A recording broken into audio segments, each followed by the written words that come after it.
خپل زوی ووژلو. سلی ووژلو، څه داسې واقعه راغله چې یو پلار خپل زوی ووژلو او غره کې ښخ کړو. السلام علیکم ملګرو، حکمت جان یم. امید لرم چې ټول به روغ او جوړ یې. ملګرو، تاسو ته په دا سیټ کې تصویر ښکاري چې د دې هلک نوم عبدالله دی. دا د دیر علاقې سره چې کوم دی تعلق ساتي. د ده مړی چې کوم دی 3 ورځې پس په غره کې پیدا شو. دا چا قتل کړو، یعنې چا مړ کړو. افسوس یو پلار دومره ظالم شو چې هغه خپل زوی چې کوم دی قتل کړو او بیا یې په غره کې ښخ کړو. نو د ده ټول حقیقت سره شیر کوم چې دا خپل پلار چې کوم دی څه قتل کړو. راځئ د ویډیو طرف ته دا ویډیو لازمي وګورئ او نورو ملګرو سره ضرور شیر کړئ. زموږ پښتنو دپاره پکې یو ښه میسج او پیغام دی. ملګرو، د دې هلک نوم عبدالله دی. ده ته خپل پلار چې کوم دی واده کولو. یو بچي په خپل مور او پلار باندې حق وي چې یو ښه نوم ورته کېږدي، یو ښه تربیت او یو ښه ځای کې واده. نو ده ته یې واده پسې ګرځېدل چالو کړل چې د ده پلار کوم ځای کې عبدالله دپاره ښځه خوښه کړه. نو هغوی خلک ورته وویل چې موږ به بدل کوو، یعنې ستاسو چې د عبدالله کومه خور ده دا به زما بچي ته راکړئ او زما کومه لور ده دا به زه عبدالله له ورکړم. نو د ده والد صاحب ورته ویل چې یاره ټیک ده، دا سمې خوښه ده. نو وخت تېرېدو نو د پلار چې کوم دی هغه خلک چې کوم دي نو خوښ چې کوم کور کې یې عبدالله له جینۍ کړې وه. نو پلار یې بهر ووتو او د یو بل کس سره د خپل لور سودا وکړه چې نه زه خپله لور چې کوم دی دا زه تاله در کومه. نو هغه چې کله خبره هر څه ورسره کلیئر کړه چې ټیک ده، نو بیا دې سړي ځان سره سوچ وکړو چې یاره ما خو عبدالله له چې کوم ته یې ښځه کوله نو هغوی له خو ما د خپله لور چې کوم دی ورکړې ده او دې بله یې هغه کسان چې کوم دی دا خوښ هم نه وو. نو ورځې تېرېدې نو بس چې کله د بل کس ورته وایي چې یاره تا خو ما سره د لور سودا کړې، ته ماله اوس خپله لور راکړه. نو دې ځای کې پلار حیران شو. نو پلار یې ډېر سوچونه وکړل چې یاره زه به اوس دو سره څه کوم. هلته مې هغو سره دا جمع کړې د لور چې یاره تاسو ماله عبدالله بچي له مې خپله لور راکړئ نو زه به خپله لور تاسو له درکړم، یعنې په بدل باندې.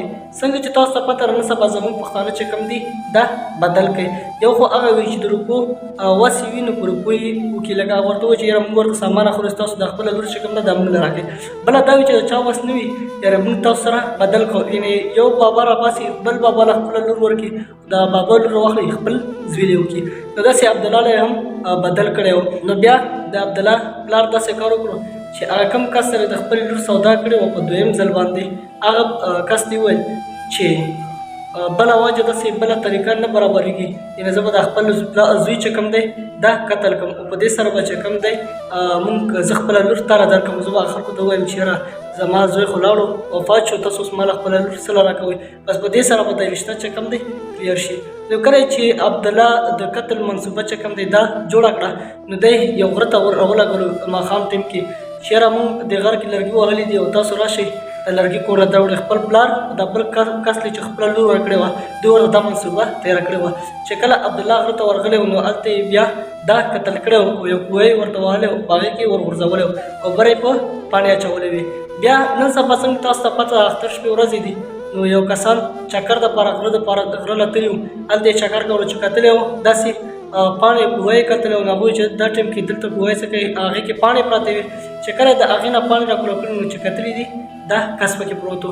نو بیا د هغې ځای پولیس سره رابطه کړې ده او بیا چې خلکو ویل چې یاره دا خو هغه عبدالله دی چې یو څو ورځې مخکې د خپل کور نه چې کوم دی ورک شوی او نن دلته یعنې مړ پیدا شو. عبدالله پلار چې کوم دی چې داسې خبر شو چې د عبدالله خو پته ولګېده چې دا موږ دغه ځای کې غورځولی دی.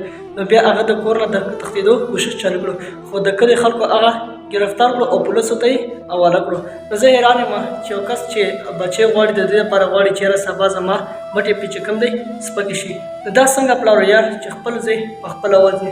ډېر د افسوس مقام دی جي. دې ځای کې زموږ پښتنو دپاره دا میسیج دی چې تاسو چا له خپله خور لور ورکوئ یا تاسو خپل بچي ته تېږوئ، تاسو هغه ځای هغه کورنۍ ګورئ چې کله ستاسو خوښه شي بیا ورسره یعنې د خپل زوی پیدا کوئ یا د خپلې لور واده کوئ. دا ویډیو لازمي شیر کړئ چې نورو ملګرو ته هم دا پیغام ورسېږي چې هر چېرته هم الله خوشحاله او آباد لره. نو راکړئ مالې اجازت د الله په امان.